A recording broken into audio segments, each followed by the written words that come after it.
ఒక మాటలో చెప్పాలంటే ఈ ప్రభుత్వమే ఒక కల్తీ ప్రభుత్వం. పసిపిల్లలు తాగే పాల దగ్గర నుంచి దేవుడికి సప్లై చేసేటువంటి మెటీరియల్ దగ్గర నుంచి అన్ని విషయాలలో కల్తీలు చేస్తూ, మోసం చేస్తూ, ఇతరులపైన నెపం నెట్టుతూ కాలం గడుపుతూ వస్తున్నారు. రెడ్ హ్యాండెడ్గా దొరికిపోయారు ఏ రకంగా తిరుమలలో మోసం చేసింది అన్నటువంటిది.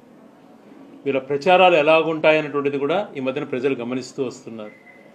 20 సంవత్సరాల నుంచి కేవలం ఎన్టీ రామారావు గారిని దింపి ఈయన ప్రభుత్వంలోకి వచ్చినప్పటి నుంచి ఈయనకు ప్రజాబలం లేదు అని తెలిసి చంద్రబాబు నాయుడు గారు అప్పటి నుంచి ఒక మేనేజ్డ్ పాలిటిక్స్ లేక్ తీసుకొచ్చాడు.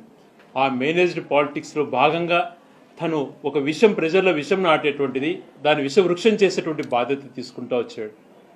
రాజశేఖర రెడ్డి గారు 7 కొండల స్వామి పైన ఉన్నటువంటి గౌరవంతో అది 2 కొండలు ఉండకూడదు, 7 కొండలుగా స్వామికి ఉండాలా అని చెప్పి ఏ రకమైనటువంటి జీవోలు ఇచ్చింది. పవిత్రమైనటువంటి 19 దేవాలయాలలో అన్యమత ప్రచారం జరగకూడదు అనేటువంటిది జీవో కాపీలు ఇచ్చింది. అందరం చూసాం. ఆ జీవో కాపీలు కూడా జగన్మోహన్ రెడ్డి గారు చూపించారు. అయినా జగన్మోహన్ రెడ్డి గారి పైన, రాజశేఖర రెడ్డి పైన దుష్ప్రచారం చేయటం, వాళ్ళు హిందూ వ్యతిరేకంగా మాట్లాడుతుండడం, వాళ్ళు హిందువుల మనోభావాలకు వ్యతిరేకంగా ఉన్నారు అన్నటువంటిది ప్రజెంట్ చేయడానికి ప్రయత్నం చేశాడు.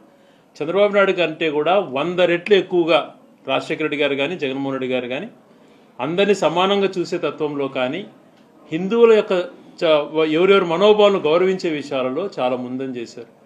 ఇలా చేసుకుంటూ, తప్పు మీద తప్పు చేసుకుంటూ డైవర్ట్ చేయడం కోసం ఏ రోజుకు ఆ రోజు మళ్ళా నీచమైనటువంటి పాలిటిక్స్ చేయటం.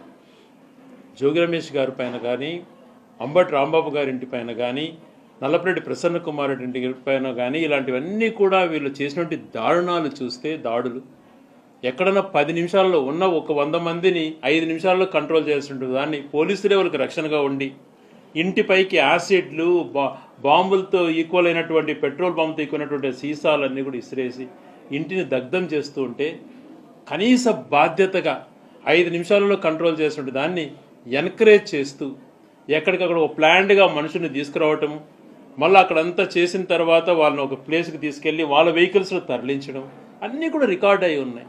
కానీ చర్యలు ఏమీ లేదు. చెప్పినటువంటి వాళ్ళు, చూసినటువంటి వాళ్ళు ఈరోజు వాళ్ళే మాట్లాడుతున్నారు.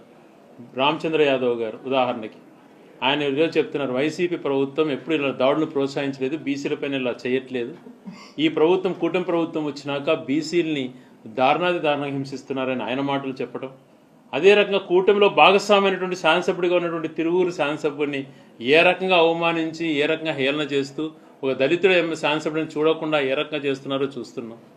బడుగు బలహీన వర్గాలంటే వాళ్ళకు చాలా చిన్న చదువుకున్న వాళ్ళ దగ్గర నుంచి ప్రతి ఒక్కరు ఈరోజు మాట్లాడుతున్నారు. ఇంత నీచానికి దిగజారుతాడా? రాజకీయాలలో ఇతర పార్టీని డిఫేమ్ చేయడం కోసం, ప్రజలకు ఇచ్చినటువంటి హామీలు నెరవేర్చకుండా తప్పుదోవ పట్టించేందుకోసం ఇలాగ దేవుణ్ణి కూడా రోడ్డుపైకి తెస్తారా అని చెప్పి ప్రతి ఒక్కరు బాధపడుతున్నారు. అది చూస్తే ఆ కల్తీని సప్లై చేసింది ఎవరు అనంటే లాస్ట్కి 2014 నుంచి 19 వరకు Indapur dairy manufactured by Heritage. అప్పుడు ఇచ్చినటువంటి రేటు కాకుండా వాళ్ళకి ఇచ్చినాక రేటు పెంచి ఇవ్వడం. ఇప్పుడు మరీ అటువంటి కంపెనీకే 600 రూపాయలకు పైగా చేసి మళ్ళీ ఆ ఇందాపూర్ డైరీకి ఇచ్చేసి దొరికిన తర్వాత రోజు రాత్రికి మ్యానుఫ్యాక్చరింగ్ యూనిట్ కాస్త కో మ్యానుఫ్యాక్చరింగ్ యూనిట్గా మార్చేసేటువంటి దుర్మార్గపు చర్యలు పాల్పడుతున్నారంటే ఏమనాలి? వెంకటేశ్వర స్వామి విషయంలో అనవసరంగా గెలుక్కొని గతంలో చంద్రబాబు నాయుడు గారు ఉన్నప్పుడే వెయ్యికాల మంటపం అన్నటువంటిది జియంగర్లు కానీ పెద్దలంతా సూచించారు, అయ్యా దాన్ని తొందరపడి తీసేయొద్దు అని చెప్పి. ఆ రోజు ఉన్న పలంగా అగౌరవ పరిస్థితి చేశాడు. ఏ రోజు కూడా ఆయన ఒక్క మంచి కార్యక్రమం తిరుమలలో చేపట్టలేదు.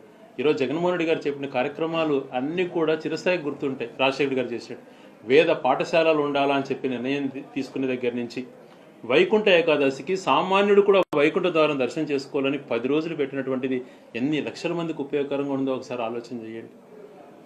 నవనీత సేవ అని చెప్పి వెన్నతో స్వామికి చేసేటువంటి సేవలో పవిత్రత ఉండాలా అని చెప్పి న్యాచురల్గా, అంటే ఆవుని నెయ్యిని ఎట్లా తయారు చేయాలి, కట్టెల పోత కాల్చి దాన్ని పేరు పెట్టి ఎలా స్వచ్ఛమైనటువంటి నెయ్యి ఎలా ఉండాలని చెప్పి ఆ సేవని ఇంట్రడ్యూస్ చేసే దగ్గర నుంచి ఏ అంశం పైన కూడా దేవుడికి మంచి అయినటువంటి అంశాలలో అనేక మంచి నిర్ణయాలు తీసుకున్నా ఈయన ఏది అటువంటి చేయకుండా అక్కడ నియమించినటువంటి వ్యక్తులు అలాగే ఉన్నారు.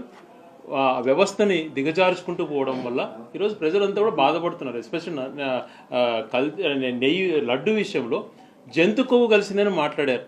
అది ఏది వాస్తవాలు తెలుసుకోకుండా పవన్ కళ్యాణ్ గారు పరిగెత్తుకుంటా పోయి నేను సనాతన ధర్మము ఐఎమ్ అన్అపాలజెటిక్ సనాతని అని ఏదేదో మాట్లాడాడు సార్ ఊపి.